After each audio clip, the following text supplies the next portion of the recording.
Question 1. From a practical standpoint, De La Cruz is preparing an energy assessment report for a 12-story commercial building. The utility bills show an annual electric consumption of 1,800,000. The building has a gross floor area of 90,000 FT. A goal is to present an energy use intensity (UE) value to help the client benchmark against similar facilities. Given that UE is typically expressed in kb tuftier, the site-to-source conversion for electricity is 3,412 beta-core. What is the appropriate UE value to report? A. 68.24 kb tuftier, B. 39.85 kb tuftier, C. 113.92 kb tuftier, D. 45.60 kb tuftier. Answer. Correct answer. C. Explanation. UE equals total energy in kbtier, total floor area in FT. Total site energy equals 1,800,000 3,412 equals 6,141,600,000 ETU equals 6,141,600 kbtu. UE equals 6,141,600. ATU 90,000 FT equals 68.24 kb tuftier, so A may seem correct. However, for source UE, which is required for benchmarking per Energy Star Portfolio Manager and ASHRAE 105, we use site-to-source multiplier 1.66 for electric. Source energy equals 6,141,600 x 1.66 equals 10,193,056 kbtu. So correct UE equals 10,193,056 90,000 equals 113.92 kb tuftier. Question 2. When faced with choosing between time-based and occupancy-based ventilation control for a school's BAS system, the DESHON certified energy manager argues in favor of demand control ventilation, DCV. What is the primary advantage of DCV over conventional scheduling? A. It provides improved thermal comfort regardless of occupancy. B. It ensures consistent air exchange rates during unoccupied periods. C. It reduces ventilation energy by aligning fresh air supply with actual occupancy. D. It increases the minimum outdoor air supply to all zones continuously. Answer. Correct answer. C. Explanation. DCV reduces energy use by modulating outdoor air based on co-levels or occupancy sensors. Unlike fixed-time scheduling, DCV responds in real time to occupancy, minimizing overventilation during partial or zero occupancy. ASHRAE Standard 62.1 supports DCV for variable occupancy zones, especially in schools, conference rooms, and auditoriums. Option A is incorrect because DCV may limit ventilation for low or no occupancy, not necessarily optimizing thermal comfort. Option B is incorrect as DCV reduces, not maintains, ventilation during unoccupied hours. Option D contradicts energy-saving goals. Question 3. In the absence of subcooling control, a rooftop package unit is consistently short-cycling and the cooling capacity is declining. The technician, Lin, measures suction superheat and finds it excessively high. Which of the following is the most likely explanation? A. The condenser fan is running at too high a speed. B. The evaporator coil is undersized for the application. C. The expansion valve is underfeeding refrigerant. D. The system is experiencing refrigerant migration during off cycles. Answer. Correct answer. C. Explanation. High suction superheat indicates the evaporator is stuffed, i.e. too little refrigerant is entering the coil. An underfeeding EXP thermostatic expansion valve is typical cause. This results in poor heat absorption, reduced capacity, and potential compressor overheating. A. Would reduce condensing pressure but wouldn't directly cause superheat. B. May limit performance but wouldn't affect superheat if charged and fed correctly. D. Is more concerned during shutdowns, not during operation. Optimizing superheat ensures better evaporator efficiency and system capacity. Question 4. Given the circumstances, Fazano is reviewing a proposal to retrofit a warehouse with LED lighting and daylight sensors. The warehouse operates 24/7, but significant natural lighting is available during daytime. Which lighting control strategy would provide the greatest energy savings without sacrificing safety? A. Manual dimming controls operated by facility staff. B. Occupancy sensors that turn lights off during breaks. C. Continuous dimming integrated with daylight harvesting. D. A fixed lighting schedule with a nighttime setback. Answer. Correct answer. C. Explanation. Daylight harvesting with continuous dimming automatically adjusts electric lighting based on ambient daylight, ensuring consistent lighting levels while maximizing energy savings. Manual controls A. Rely on human behavior, often ineffective. B. Adds value but offers limited savings during operational hours in 24/7 facilities. D. Misses dynamic savings opportunities from natural daylight. ASHRAE 90.1 and IC both support daylight responsive controls in daylit zones. Question 5. In light of recent developments, Mr. Sandhu is comparing two chillers. Chiller A costs $200,000 with an annual operating cost of $45,000. A chiller B costs $260,000 with $32,000 in annual costs. Both have a 20-year life 5% discount rate. What is the correct life cycle cost (LCC) of chiller B? A. $740,000. B. $820,000. C. $680,000. D. $740,800. Answer. Correct answer. A. Explanation. LCC equals capital cost plus PV of operating cost. Use present value of annuity factor. PVAF. PVAF 5%. 20 is equals 12.46. LEC equals $260,000 plus $32,000 x 12.46 equals $260,000 plus $398,720 equals $658,720, not listed, but with rounding and updates, many use simplified approximation. $260,000 plus $32,000 x 15 equals $260,000 plus $480,000 equals $740,000. Hence, correct answer per industry practice equals A. Question 6. When analyzing an ASHRAE Level 2 energy audit for a multifamily complex, what distinguishes it most clearly from a Level 1 audit? A. It includes infrared thermography building envelopes. B. It evaluates the payback period and financial feasibility of ECMs. C. It installs temporary submeters on tenant loads. D. It includes whole building energy modeling using hourly simulation. Answer. Correct answer. B. Explanation. Level 2 audits go beyond walkthrough observations, Level 1, and provide detailed ECM analysis, including cost-benefit, simple payback, and feasibility studies. A is part of diagnostic tools, sometimes used but not definitive for Level 2. C is more common in Level 3. D is typically part of Level 3 detailed simulation analysis. Question 7. While examining energy data in a commercial HVACR retrofit, ISTA NG uses a pitot tube and manometer to measure airflow in a supply duct. The velocity pressure reads 0.25 in W, G, and the air density is standard. What is the approximate airflow in CFM through a 12-inch diameter round duct? A. 1480 CFM, B. 870 cm, C. 1105 CFM, D. 2230 cm. Answer. Correct answer. C. Explanation. Air velocity equals 4005. Outer velocity pressure equals 4005. SRT.25 equals 4005. X 0.5 equals 2002.5 FPM. Area of 12. Round duct equals PX 0.5 feet. 2 equals 0.785 EFA. EFA equals velocity x area equals 2002.5 x 0.780 equals 1105 CFM. This calculation assumes standard air density 0.75 lbft. Instruments like pitot tubes are widely used for field diagnostics and commissioning per NEV and ASHRAE guidelines. Question 8. From the perspective of a professional energy auditor, Ortiz has identified $95,000 in potential annual savings through ECMs, but the building owner appears disengaged during her presentation. Which strategy would be most effective in gaining stakeholder buy-in? A. Focus exclusively on the technical specifications of equipment.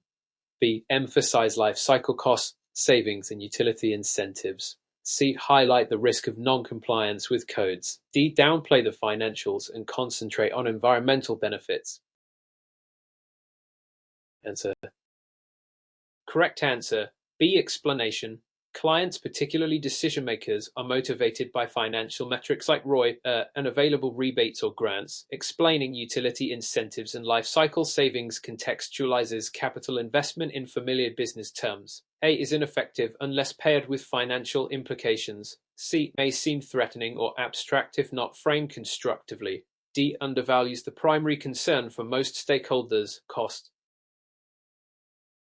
Question 9. Contrary to popular belief, simply increasing duct size always improves efficiency. Mr. Wallace modifies the supply duct of an AHU to reduce friction loss but notices a drop in terminal airflow. What is the most likely cause? A. Oversized duct increased static regain excessively. B. Smaller duct branches now restrict system flow. C. Return air path was undersized relative to supply. D. Fan speed was reduced due to lower external static pressure. Answer.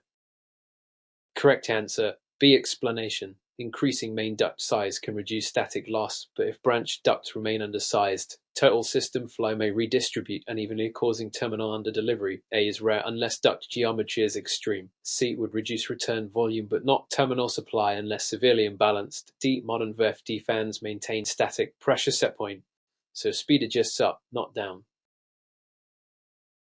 Question 10. Throughout the course of a solar PV feasibility study, is Brewer estimates a 50 AW system on a 5,000 FT flat roof in Chicago will factor would most significantly impact the system's annual energy yield? A. PV panel color. B. Azimuth and tilt relative to true south. C. Wiring gauge between inverters and utility tie-in. D. Type of mounting brackets. Answer. Correct answer. B. Explanation. Orientation, azimuth, and tilt affect solar exposure.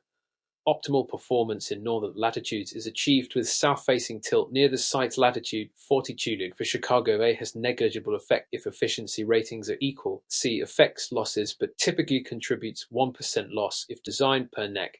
D is structural and does not influence yield directly. Question 11. In summary of a campus energy review, Mr. Asgar notes that the existing chiller system operates at 60% load most of the year. Which measure would improve energy efficiency? A. Install constant speed primary pumps. B. Reduce condenser water flow during peak periods. C. Implement variable primary flow and chiller sequencing. D. Operate all chillers simultaneously at part load. Answer. Correct answer. C. Explanation. Variable primary flow systems combined with optimal chiller sequencing improve part load efficiency by matching chiller operation to actual building demand. A. Increases pumping energy and reduces flexibility. B. Can lead to poor heat rejection and reduce air. D. Increases inefficiency due to low loading per chiller. Question 12.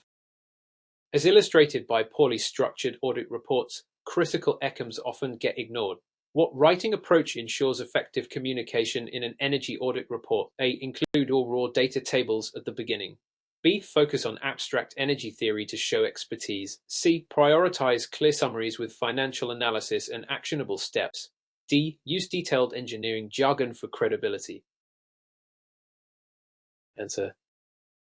Correct answer. C. Explanation. Decision makers prioritize clarity, actionable recommendations, and financial metrics like payback or an EV. A. Makes reports hard to interpret. B. May alienate non-technical readers. D. Reduces comprehension among stakeholders. ASHRI audit procedures emphasize executive summaries, tables of ECMs, and clear next steps. Question 13. From multiple perspectives, refrigerant phase-outs affect maintenance decisions. Mr. Holloway is evaluating a retrofit of an R22 system in a school. Which factor is most critical when considering long-term compliance? A. Compatibility of expansion valve with new refrigerant. B. EPA Section 608 service technician certification. C. Availability of reclaimed R22 stocks. D. Transition plan to an EPA-approved alternative. Answer. Correct answer. D. Explanation. Long-term compliance requires an approved alternative refrigerant with minimal environmental impact. A is part of implementation, not regulatory compliance. B is mandatory for techs, but doesn't affect retrofit planning. C is a short-term fix, not a sustainable strategy. Question 14. Based on the information in a BAS override event, ISU notices the economizer stays open even when outdoor air temperature exceeds 8 degrees. What should she investigate first? A. Damper motor voltage supply. B. Setpoint logic for outdoor air temperature in economizer sequence. C. System static pressure sensor calibration. D. Co-sensor drift in return air. Answer. Correct answer. B. Explanation. If the economizer stays open when it shouldn't, the likely issue is logic configuration or incorrect set points for outdoor temperature or enthalpy. A would prevent damper movement, not cause it to stay open. C affects fan control, not economizer. D relates to D/V or outdoor air logic. Question 15. With the advent of green building certifications, Mr. Benson plans to install water-saving measures in a data center. Which strategy provides both water and energy savings? A. Installing low-flow urinals in all restrooms. B. Switching cooling tower blow down to potable water. C. Using air-cooled chillers instead of water-cooled chillers. D. Implementing water-side economizers. Answer. Correct answer. D. Explanation. Water-side economizers reduce chiller operation by using cooling tower water during favorable ambient conditions, saving both water and energy. A. Saves water only. B. May improve water quality but increases potable consumption. C. Eliminates water use but sacrifices energy efficiency. Question 16. To determine whether a facility is optimizing HVAC start times, Mr. Alam reviews the BAS logs. He finds the system starts too early relative to occupancy. What control adjustment is most appropriate? A. Increase night setback temperature. B. Use optimal start control algorithm. C. Install a redundant temperature sensor. D. Raise static pressure set point. Answer. Correct answer. B. Explanation. Optimal start algorithms calculate the precise start time required to reach comfort by occupancy, saving energy during early hours. They affects energy but not timing. C. Adds redundancy but not logic. D. Affects fan energy, not startup. Question 17. Among the various strategies considered for retrofitting an older lab facility, Mr. O'Connell is evaluating the installation of runaround coil system. The exhaust and supply air systems are on opposite sides of the building. Which of the following best justifies using runaround coil? A. It offers the lowest first cost of all recovery systems. B. It provides total enthalpy recovery through vapor compression. C. It transfers heat without requiring ducts to be adjacent. D. It reduces latent load more than sensible load. Answer. Correct answer. C. Explanation. Runaround coils use a fluid loop to transfer heat between two airstreams located far apart, unlike heat wheels or fixed plate exchangers. A is incorrect. Runaround coils can have higher initial and operating costs due to pumps. B is incorrect. If vapor compression isn't used. D is also incorrect because they primarily recover sensible heat. Question 18. The prevailing attitude toward HVACR commissioning is that it's only useful for new buildings. However, Jefferson is leading retro-commissioning REX project for 20-year-old healthcare facility. Which of the following best describes the goal of REX? A. Install new control hardware to support updated software. B. Return building systems to optimal performance using existing equipment. C. Meet minimum code compliance without capital investment. D. Reduce airflow rates to meet newer indoor air quality standards. Answer. Correct answer. B. Explanation. Retro-commissioning seeks to optimize existing systems through control adjustments, calibration, and functional testing, not equipment replacement. It may occur, but is not the core of RCX. C. Confuses code compliance with performance improvement. D. Can violate ASHRAE 62.1 if not properly calculated. Question 19. As evidenced by infrared imaging during a winter audit, Mr. Zhang identifies significant conductive heat loss through a building's curtain wall. What ECM would most cost-effectively reduce this loss? A. Replace glazing with R7 triple-pane glass. B. Install automated external shading systems. C. Apply interior low-E window film. D. Reconstruct wall with structural insulated panels, SIPs. Answer. Correct answer. C. Explanation. Low massivity, low-E window films at low cost retrofits that reduce radiant heat transfer, improving window insulation by up to 40%. A. Provides excellent insulation but has very high first cost. B. Helps with solar gain, not conductive losses. D. Is structurally disruptive and expensive. Question 20. To better understand power quality issues in a manufacturing facility, Lopez performs a load analysis and discovers a power factor of 0.72 lagging. What is the most energy-efficient corrective action? A. Install synchronous motors to replace all induction motors. B. Add power factor correction capacitors near inductive loads. C. Use step-down transformers to balance voltage. D. Replace three-phase service with single-phase panels. Answer. Correct answer. B. Explanation.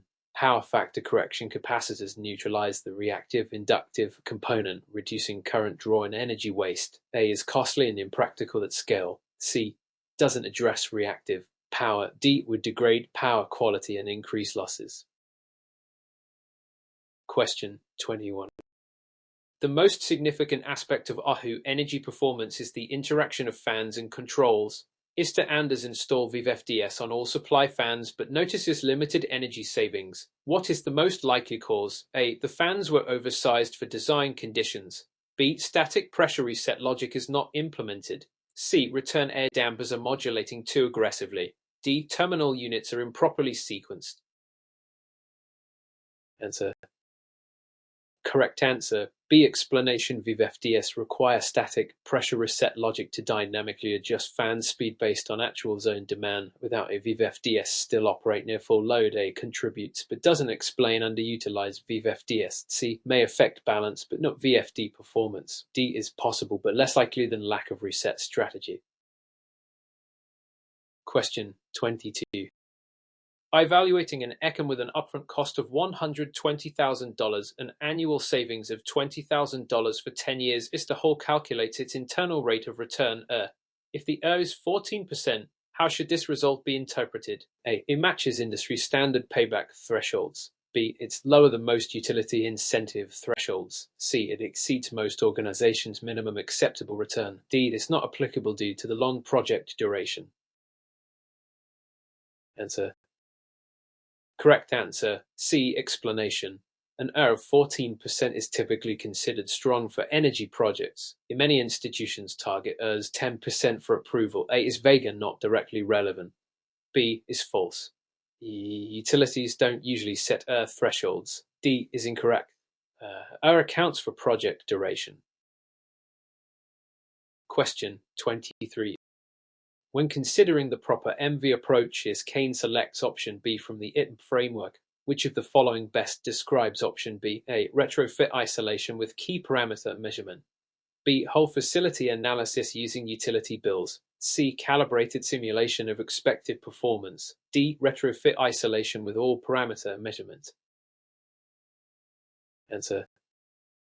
Correct answer. D. Explanation.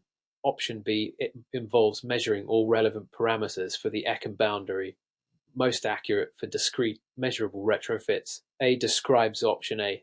B is option C. C is option D. Question 24.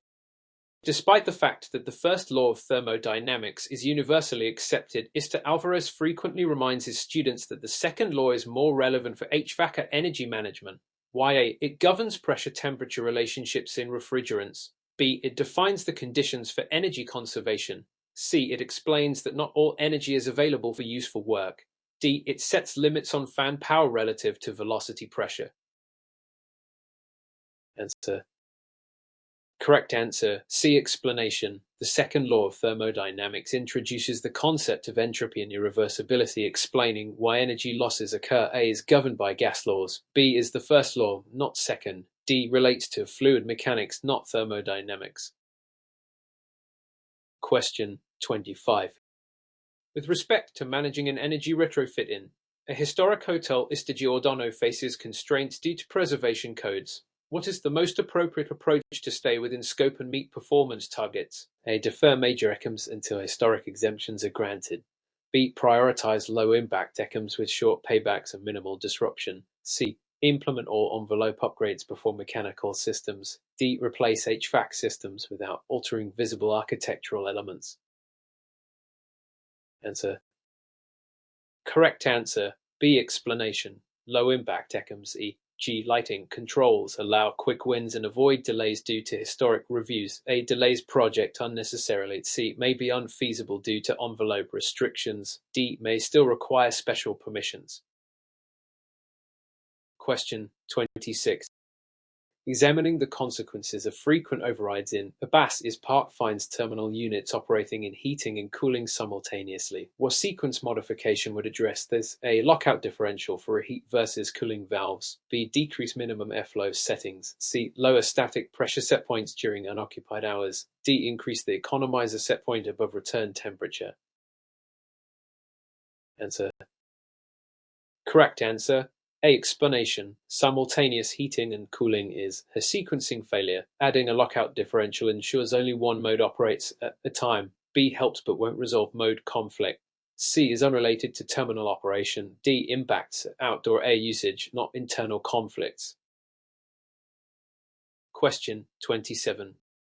During a comprehensive energy audit of a 25-year-old commercial building, the auditor discovers that the chilled water system runs continuously, regardless of actual cooling demand. What control strategy would best reduce unnecessary energy consumption in this situation? A. Replace chillers with high-efficiency air-cooled models. B. Add variable frequency drives (VFDS) to the primary pumps. C. Install occupancy-based lighting sensors. D. Implement demand-based chilled water system control using load sensors. Answer.